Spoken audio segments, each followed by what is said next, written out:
Welcome everybody. My name is Leslie Bartlebaugh. I work for the Urban Design Center, which is part of the planning department for the city of Raleigh.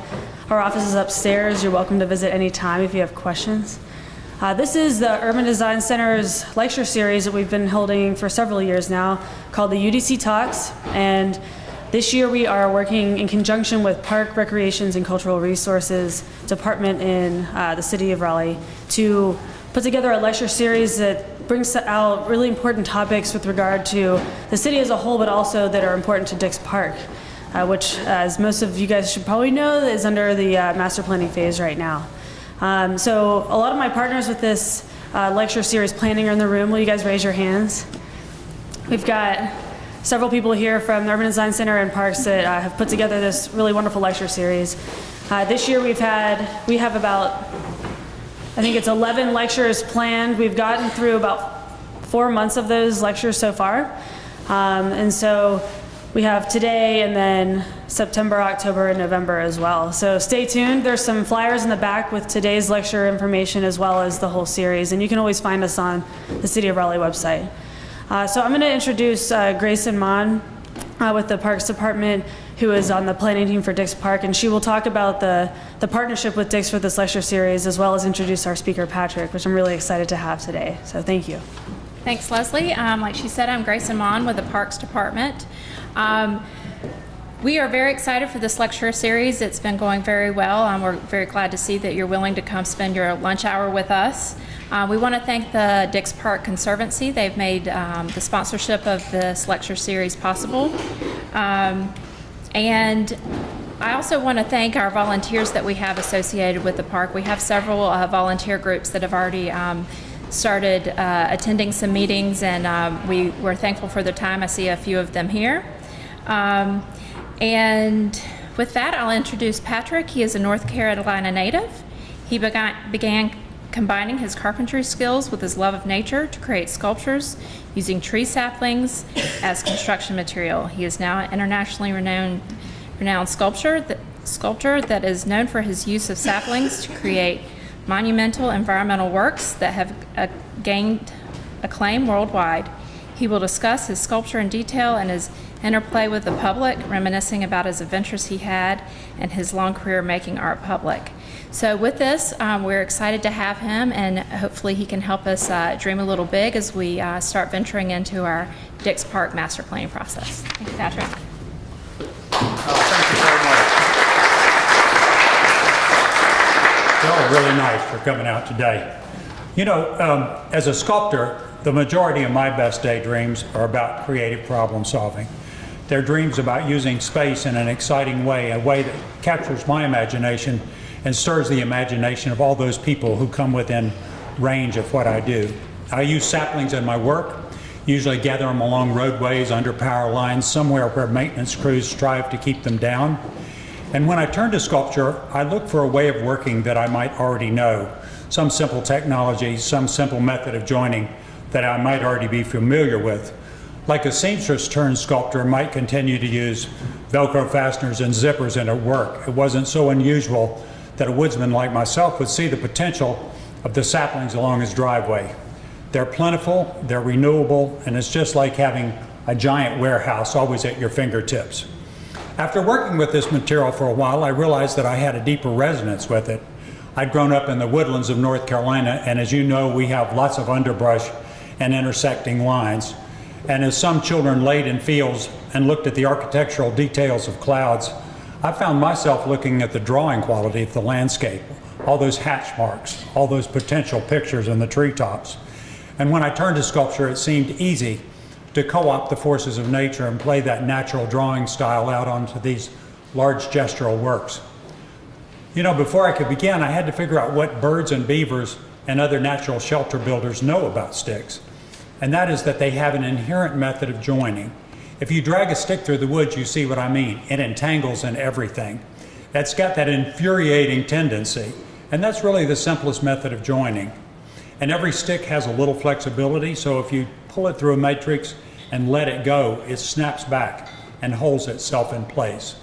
What I say about my work is I do large-scale, temporary work from materials that I gather somewhere nearby. And when I began this work, I wish I could tell you I knew what I was doing. but I really didn't. I wish I'd known about a whole group of artists in the late 60s and early 70s who gave up the gallery scene, went out into the mountaintops and dry riverbeds to build their work. People like Michael Heiser, Nancy Holt, and Robert Smithson, who built the Spiral Jetty in the Great Salt Lake. I wish I'd known about a whole group of people in the late 70s and early 80s who came back and gave people the sense in galleries about what it was like out there. People like Andy Goldsworthy, Chris Drury, and Richard Long, David Nash, or about a couple, Kate Erickson and Mel Ziegler, who didn't go anywhere, but convinced all their neighbors to mow half their lawn and leave the other half unmowed, calling the piece half slave and half free. But my start into my work was based on expediency and necessity. And early on, I was asked to make a work over at Center Gallery in Carborough, a long past by now, but after designing something that I thought would be really beautiful in the gallery, I realized it wasn't going to fit through the door. And so I said, do you think I could just bring my sticks over there and work? And they said, I don't see what the problem is. So in years of arriving at museums and galleries and lots of non-art spaces with material by the truckload, I began to see some of the advantages of working stick by stick and line by line. And I'd say the major one is the ability to adjust the scale. Because if you conceptualize how big or small something should be in a space, it's really not the same as being in that space and taking the full measure of the space, realizing the competition from other well-designed objects in that area, the size of bushes, just the sense of what the space is like. So the ability to adjust the scale, and also the sometimes when you're working, you find yourself doing something really new or innovative. And if you're working on site, you can just start employing that right then and there.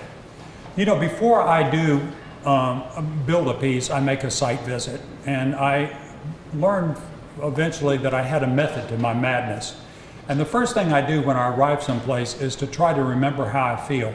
And after making all the compromises with my sponsors, I go back and say, but how did I feel when I first arrived? What did I think of that space? The second thing is I make word associations, just like a lot of designers do in coming up with an idea. And it doesn't matter how silly those words seem. I just write them down, and later on I try to figure out what the relevance is. The third thing is that I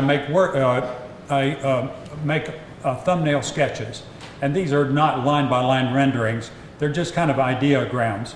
And what they do, I find later, is I read into those things, and I say, oh, I must have meant that. The fourth thing is that I try to figure out all the logistic problems. Where am I going to get my material? Who's going to help me? What's the organization like? What are their expectations? And where will I get scaffolding? All the other kinds of things that you worry about in building something.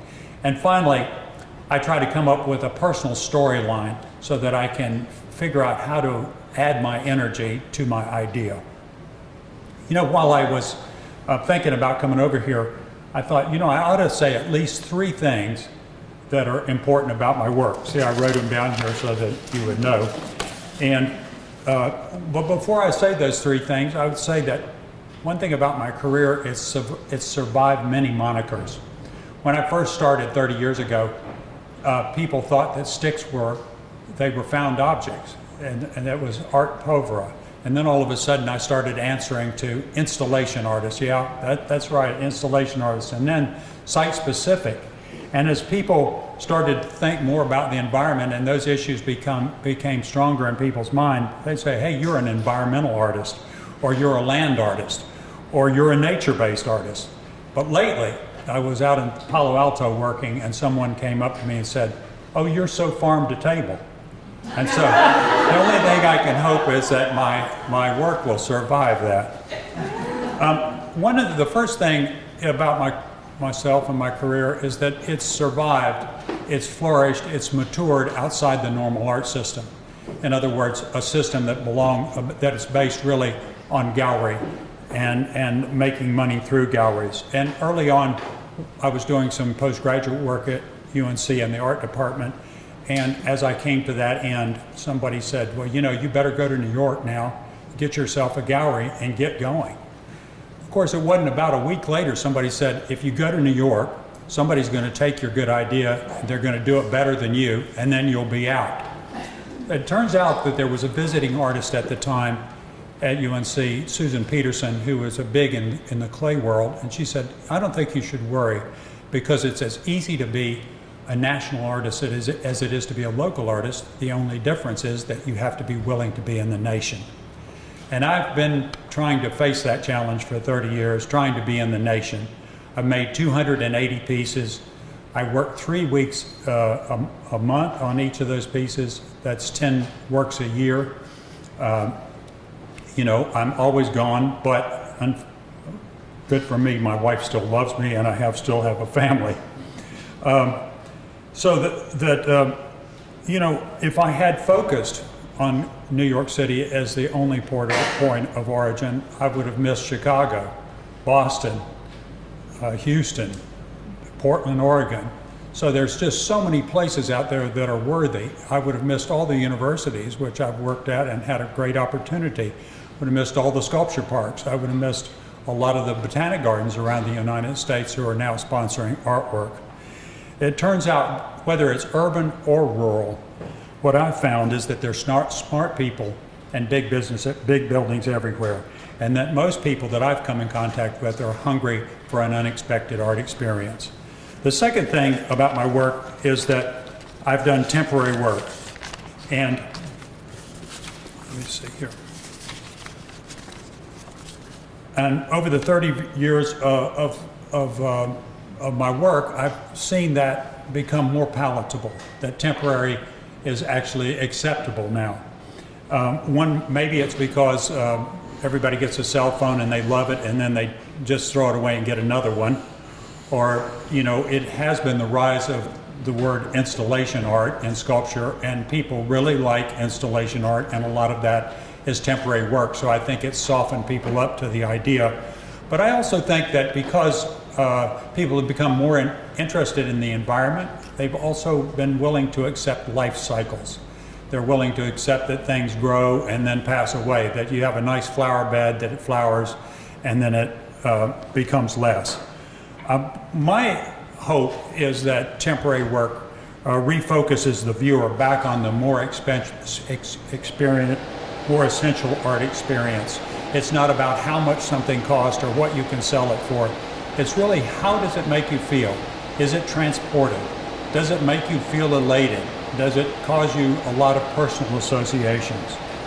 Finally, I would say thirdly, my work is sought to engage with viewers. In some art eras, artists worked above the fray. They really didn't think about the public. It just wasn't part of the equation. They really didn't think about the viewer. They just did whatever it is that they felt like they should do. You know, for me, I've sought to find a place with the viewer. And, you know, I think that it's been so profitable both for my work and for the fact that viewers can just walk up to me and ask me what I'm doing and express their reservations. When I was a child, I remember I didn't think I connected with many sculptures, and always would say to myself, I wish I could just talk to the artist and ask him what it meant. And so I think it's been my desire to always, you know, keep an open place so that people can just walk up to me and talk to me about what it is that they're thinking. Let me see here.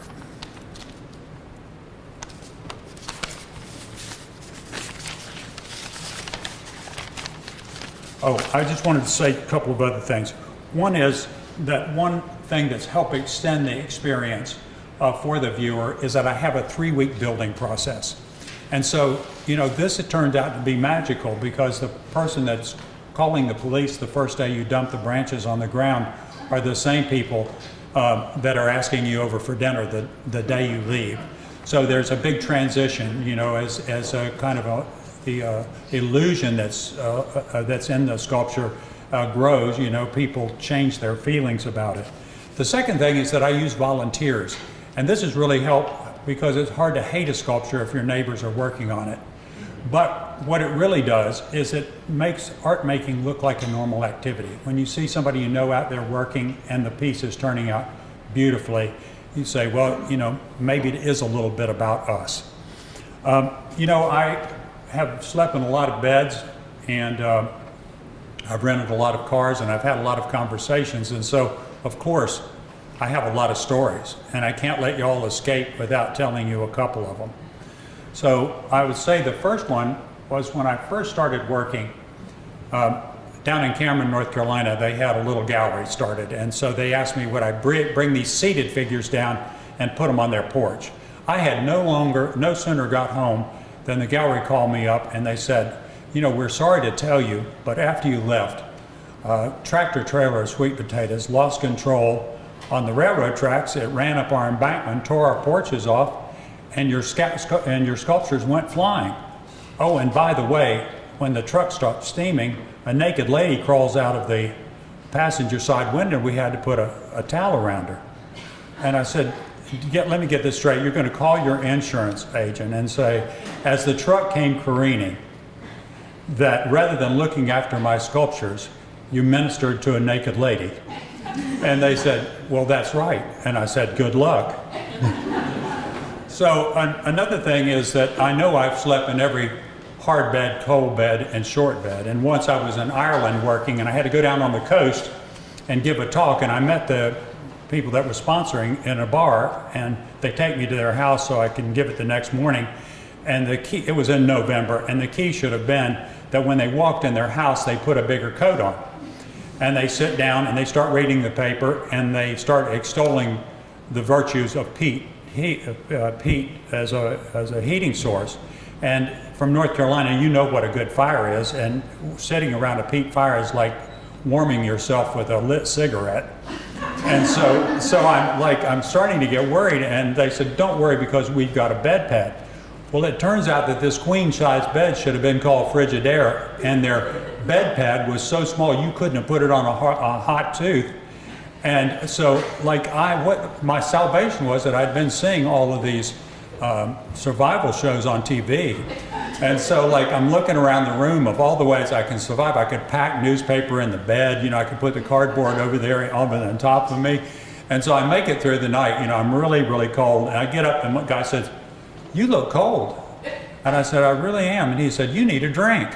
And so we have a couple vodkas right then and there. And he said, I'm gonna fix you breakfast. And breakfast consists of Irish whiskey and oats mixed together.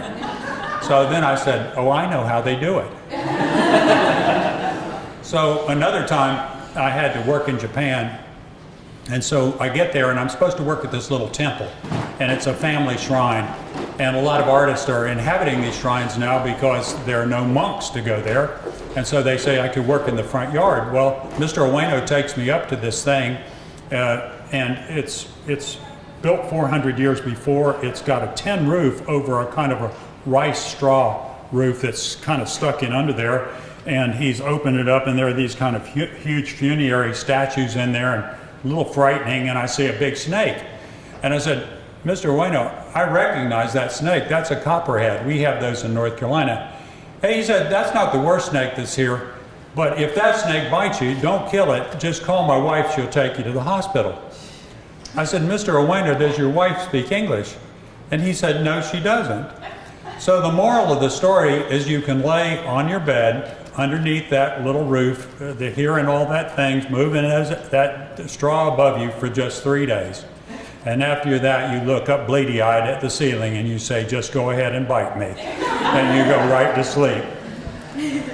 The other thing is that, I'm constantly dealing with the public and audience. And so once I'm working in England at a place called the Red Rose Project, I'm standing on the corner. Behind me is going to be a new forest. And so my sculpture is the leading edge. And the door opens across the street and the guy comes out and he comes over, I tell him all about what I'm doing. And I said, see you later. And he said, I'm not going anywhere. He goes home, gets a chair, he comes out and parks it right behind my butt and proceeds to talk to me the entire time. So a cadre of women come down the street the next day and they say, we see you have Big No Billy sitting over there. You're not giving him any money, are you? I said, as a matter of fact, I am. I'm giving him £1 a day not to say one word to me. And also, you have to use volunteers, and sometimes the volunteers are not there are not that many, so you have to borrow a worker from the city. And so always the city tries to give you the worker that they hate the most. So they can have a bit of relief during your 3-week stay. And also there's a kind of fiendish idea of getting, paying the sculptor back for just plain being there. So I'm in Austria, they send me Albert. And so I see, well, there's a problem. Albert only has one arm. But Albert and I got along really well. And the reason is that I always wanted to yodel. And I was young, I would stand out on the porch and try to yodel.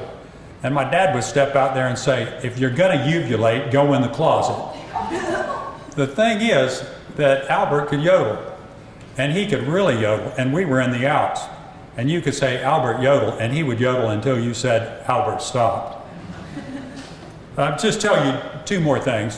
One is that I'm always have to go out to eat, and so I was in Austria at another time, and somebody had decided that if somebody built a sculpture and each one of the 13 castles that went down this border, this river on the border with Slovenia, if somebody built a sculpture in each one, that it would bring a lot of tourists to this area. So I'm working in Castle 1. Prince Liechtenstein lives in Castle 13. So after a while, I hear that I'm going to be invited for dinner down there. He's got his brother lives down there too, so there are 2 princesses, 2 princes, and they're both married to princesses from various places, Hungary and the Netherlands. So I get in my mind that I'm going to go down there and it's going to be the royal flush. I'm going to be able to sit in the royal dining room and it's going to be great. I get down there and we start into the front door but curve around to the backyard. Unbeknownst to me, they'd bought a Weber grill. They had an American cookbook open. They had found mustard, pickles, and relish. They had gotten the person at the butcher shop to grind the meat perfectly. And they did a great job. They cooked, they made me one, and as the royal family looked on, I bit into the perfect American hamburger. Now, you wouldn't think that I'd have 2 royalty and hamburger stories, but it's true. Once I was working in a rural area in North Carolina, and the king of country came to visit me. And he looks at what I'm doing and he said, I love this. Where'd you find it? And I said, I didn't find it, I'm building it. He said, I hear what you say, but did you find it in the mountains? As though in the mountains you would find only inexplicable things up some cloudy draw. So after a little while he said, I like this, I want to buy you lunch. Says that McDonald's up the street there, they have a perfect hamburger. And he opens a coin purse and he counts out $2.05 for the hamburger and 97 cents for the Coke. He said, you have a good day now. Now that was the best hamburger I've ever had. So now I'd like to show you a few images of my work and talk a little bit about it. This is my studio over in Orange County where I live. These are red maple, and I use red maple quite a lot on the East Coast. The middle America, I might use elm, like Chinese or I might use dogwoods, a little gray dogwood they have in Kansas and Nebraska and so forth. Out on the other coast, I might use willow. But this is maple, and this is in Cincinnati. I was working at the Heron School of Art, and oftentimes I'm looking for a good place to gather.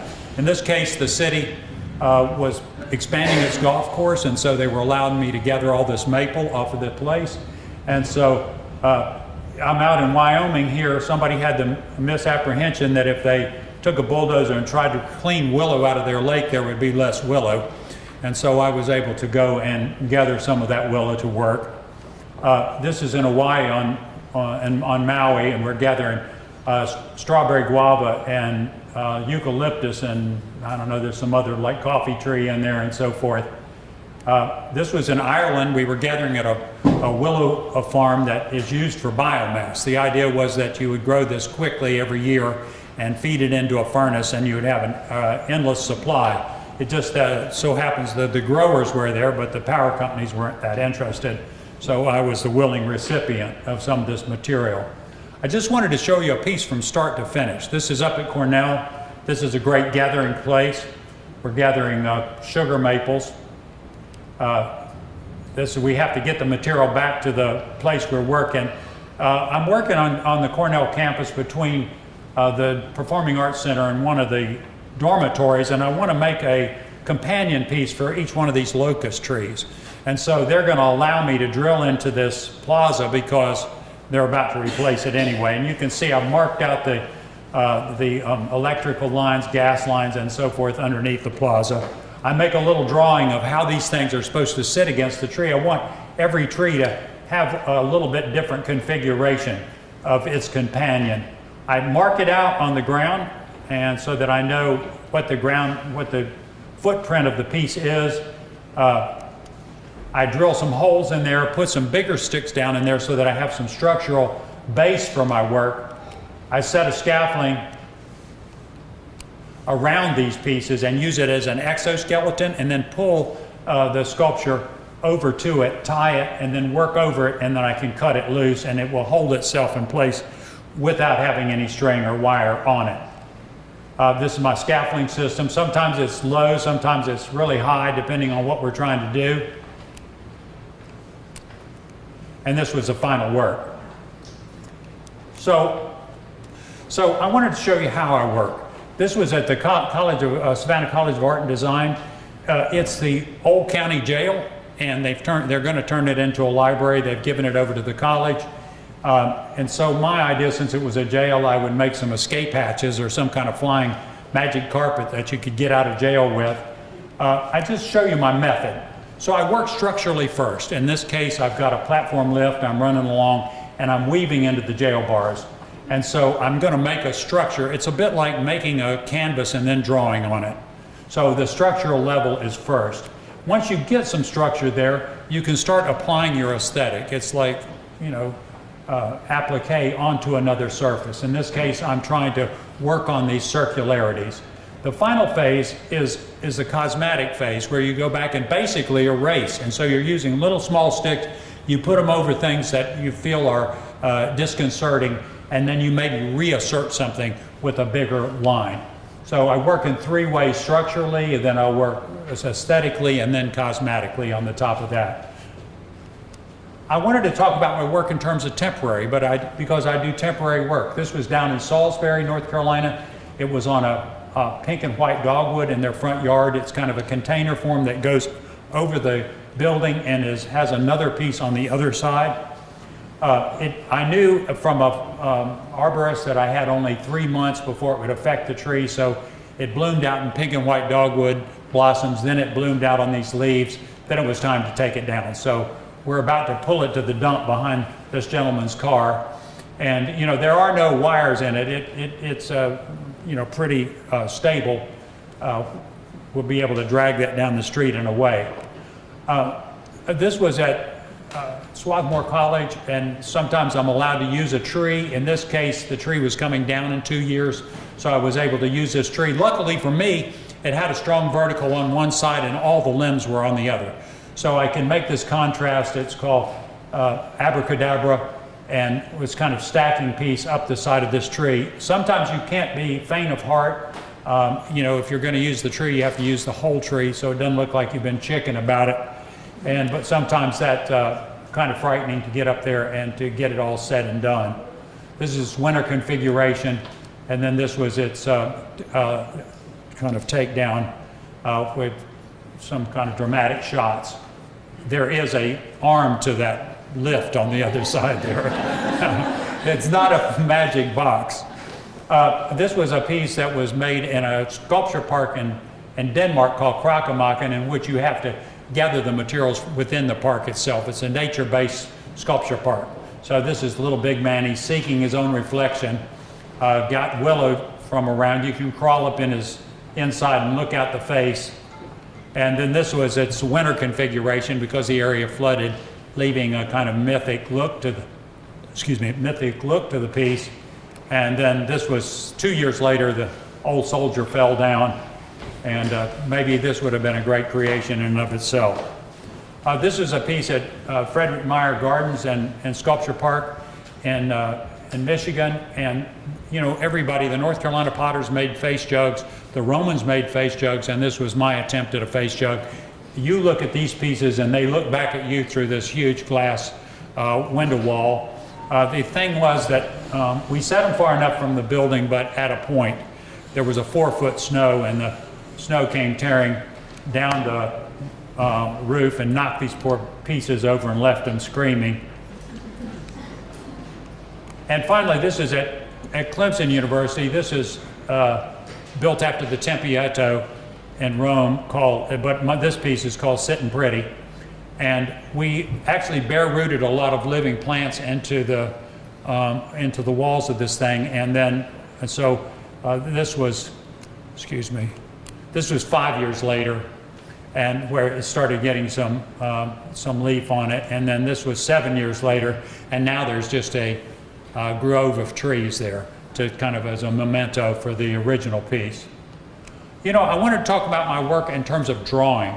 This you might recognize from the North Carolina Museum. It's about 70 feet long and 16 feet tall. And so everything you do with your pencil, you do with a stick. And so when you strike a piece of paper with one weight and finish off with another, basically you're making a series of tapered lines. Since sticks are tapered, if you organize those tapers in a certain direction, you can get a sense of implied motion. And so, you know, hatch marks and all the conventions that you might use with your pencil, I employ those too. And here we are working, we used a platform lift to build that piece, and also, you know, just sat on the ground and did the work. This was at the Kohler Art Museum in Sheboygan, Wisconsin, and these pieces are woven into the superstructure of the building above the light tracks, and they just barely touch down. The reason I really love these pieces is because it really shows about line and about drawing and how delicate these things can be. This piece kind of swoops down, and it's red twig dogwood, rosario, and willow. And if you take those red twig dogwoods and you put them inside in the middle of the winter, they'll stay red. If you try to use them in the spring, they turn black. So it's a material you can't really count on except under special circumstance. And this was a kind of big city calligraphy.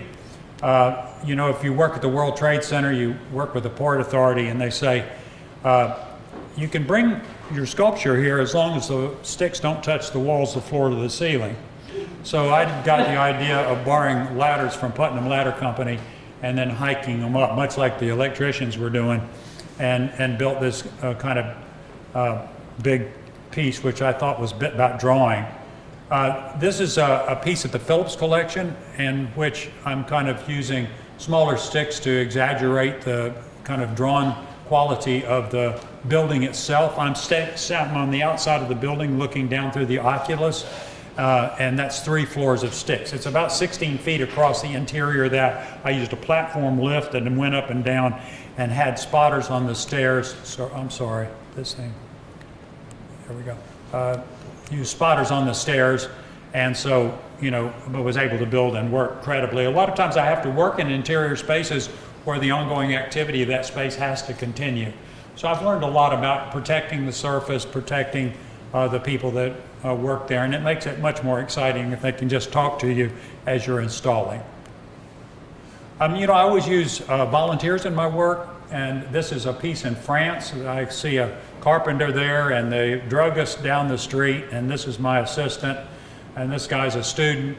And so we're building this work, and you know, early on I learned to partner with organizations, and so I would use their goodwill and their leverage in the community to get the piece going. And a lot of times they'll say, well, we'll help you gather. We'll use our people. But there's a lot of closet stick gatherers out there that they're just not satisfied with gathering. They want to help you build. And so ultimately, we started using volunteers to help us build the work. And it's turned out really good. People say, well, how do they know what to do? And I say, well, we've all been children. You know, a stick is an imaginative object for a child. It's a weapon, a tool, piece of a wall. You know, it doesn't take but a minute for people to pick one up, and they get some good ideas. So it's been easy to use volunteers. Let's see if I can make this work here. Yeah, so this is the piece. You can see I drank too many bottles of Bordeaux, and this little sculpture park is surrounded by restaurants where people come and have wine line for lunch. And so those are some of my volunteers. And this is the kind of, excuse me, that's kind of the, wow, look at that now. That's kind of the finished piece, and that's the sponsors there, and they're out in the fog. I wanted to show you this because these are all the people that helped me up at Middlebury College. And so, you know, they look different when they're in their clean clothes. But some of the, you know, age is no barrier, and neither is economics. Sometimes people just have to, they just have the gift for seeing how to use a stick and how to use those lines. People send me pictures of themselves in the sculpture. This is in Houston, but I don't know who it is. And how about this haircut? This was up in Minnesota. So that's the way they cut their hair, and they go over to the sculpture and say, I want to just make it look just like the sculpture. Or you can recognize this, but can you understand this? This was in St. Louis, where they were doing a fashion shoot and had all the angels appear. I don't know. I can't even tell you. I just want to talk briefly about using my work. One way I've worked is to attach the sculpture to architecture and to try to use architecture as a structural part of the work that to make contrast between contemporary architecture and ancient ways of working. This was at the De Cordova. You know, they were a little bit afraid to let me work on their tower top because of the roof up there. So I built a mock-up of the tower top and then lifted it up 70 feet and stuck it like a dunce cap on the top of the building. And you can see the thing didn't look, it looked like a squirrel's nest at first, so I had to get this platform lift and go up there and fix the surface so that there was some defining lines up there. So you see how I've worked on that. This was at Max Azria out in California and Hollywood, and basically giving Max Azria's building a case of the paisley cloth. So I put some cables along the front of the building, a few of them, and then got started, and then just built the stickwork on top of that. You know, I've also worked in trees and used trees as matrix on which to work. This is in Japan. This tree is about 400 years old. I had some folks come to visit me and they crawled up inside it. You can see I've used the existing bamboo and all the other stuff in the verge in order to support this work. I've also used the overtones of trees. This was down in Savannah, and using this live oak tree to help with understanding this architectural folly. So when you look up inside it, you see all these source limbs, and dropped all this Spanish moss down on the piece itself. Let's see, this was in Hawaii, and capitalizing on a monkey pod tree and using the trunk, configuration of the trunk to get me started on how to build this piece. This was in New Harmony, Indiana. There was a big hornbeam patch, but there was nothing underneath it. The limbs started high up, and so I was able to build this kind of city, this kind of cliff dwelling up and underneath the bushes, and it had the added advantage in the winter of having all these strong verticality, which really helped with the contrast. This is the Morris Arboretum. Started out as a snail shell from my house, ended up as Dr. Zhivago in Summer Palace. And this, they took that piece down, and I built this piece in its place. And it's called the Waltz in the Woods, and had these little towers, and it's been very, very popular with kids. It's just come down. This is a piece that I built for a private commission in North Carolina, and I like the inside of it because you may never see that inside again. But the thing about it is that it has no nails and so forth, so it looked really, really nice.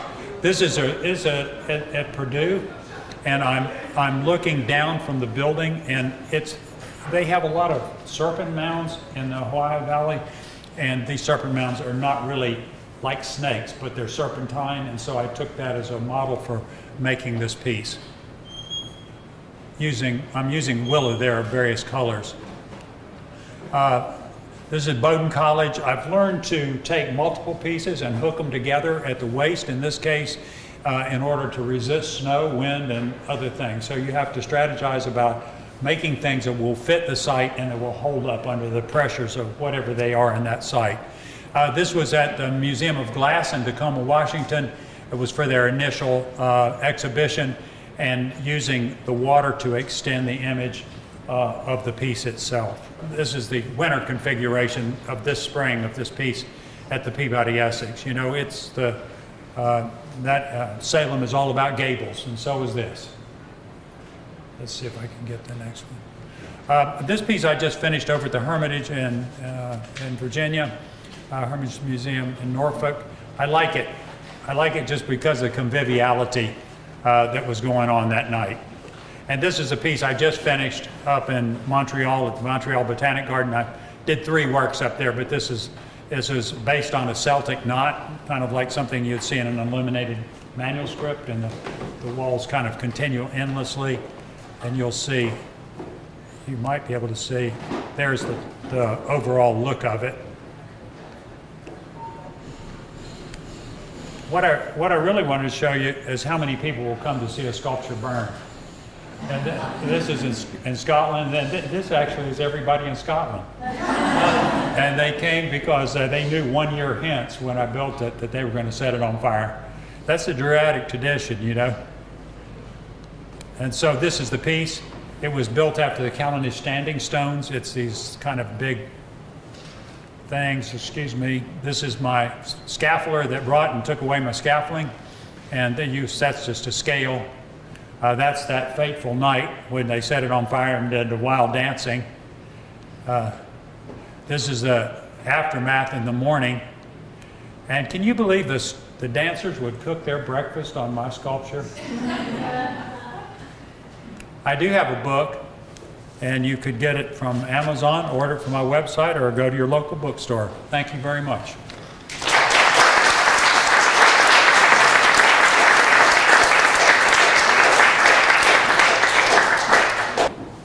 Thanks for your presentation. I love how you talked about your process and you started with feeling. Can you tell us a little bit more about what that means? How do you feel sticks in space and how that informs your work? Well, you know, I know how I feel about things, but what I think is a good sculpture is one that elicits lots of personal associations in the viewer. That's what makes it really successful. And so they have a starting point for thinking about it. They might not initially think about drawing. They might think about a tryst, or a time when they were children under a lilac bush, or a nest they saw, or maybe, you know, an indigenous tribe they visited. There's so many positive associations.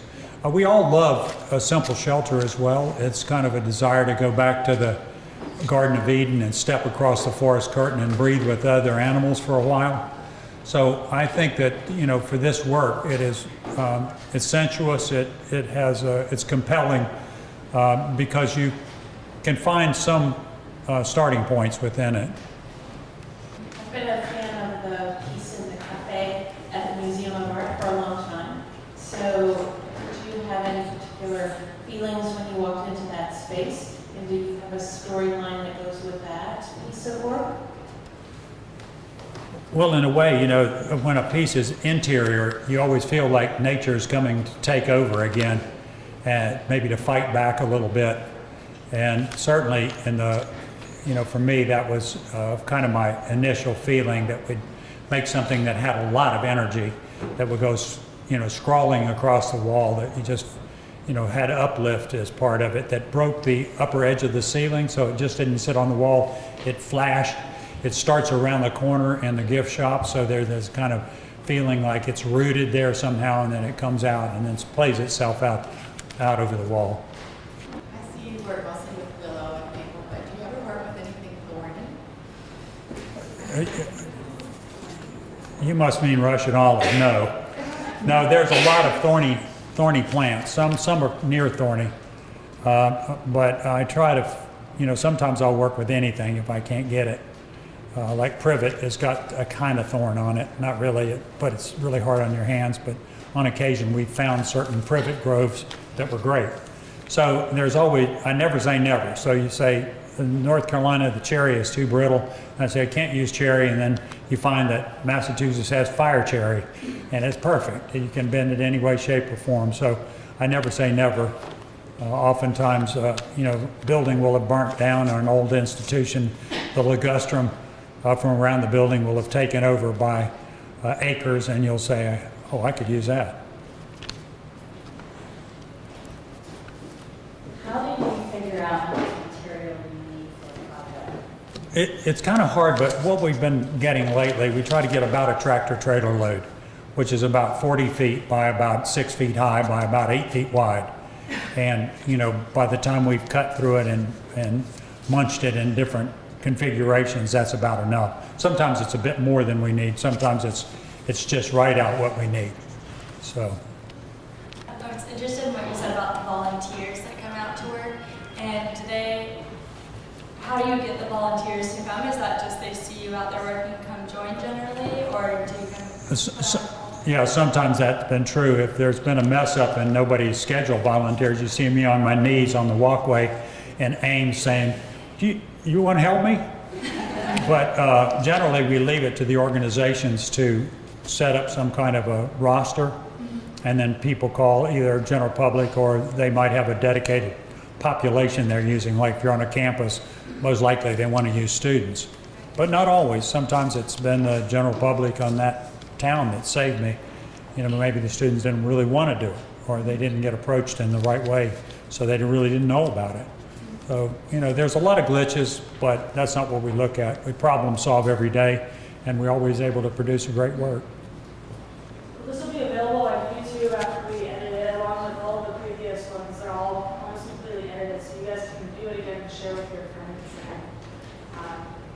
Today was really great. Thank you, Patrick. Thank you very much for coming.